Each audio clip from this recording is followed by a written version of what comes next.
আসসালামু আলাইকুম গাইস, আপনারা সবাই কেমন আছেন? আলহামদুলিল্লাহ আমি ভালো আছি। এই যে দেখেন, আপনাদের ছাদে এরকম যদি কোনো খালি থাকে, না হলে যে কোনো ফুল গাছ বা অন্য গাছ লাগিয়ে দিলে এখানে অনেক সুন্দর করে গাছগুলো হবে। এই যে দেখেন, এখানে গরু ছাগল কিছু উঠে না।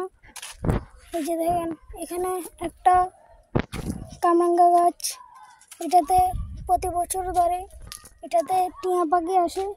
এই যে দেখুন, আর এখানে আমাদের একটা লাউ গাছ ছিল।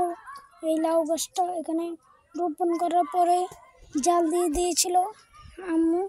তারপরে দেওয়ার পরে এখানে এটা আসতেছে অল্প অল্প করে।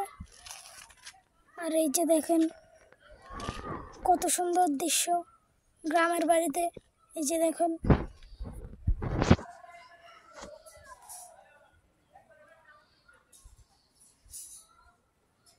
এই যে দেখেন কত সুন্দর দৃশ্য।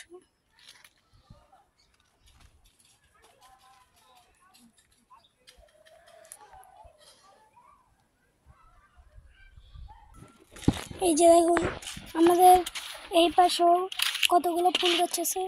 এই যে দেখুন,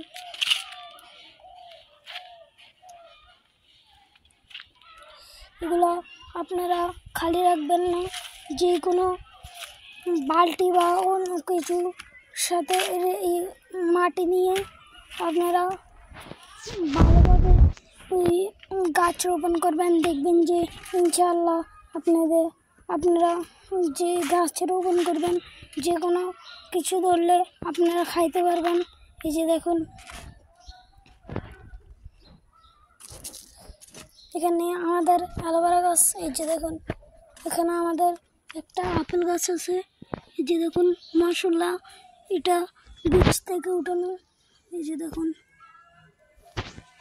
আর এখানে একটা ড্রাগন গাছ আছে। এই যে দেখুন,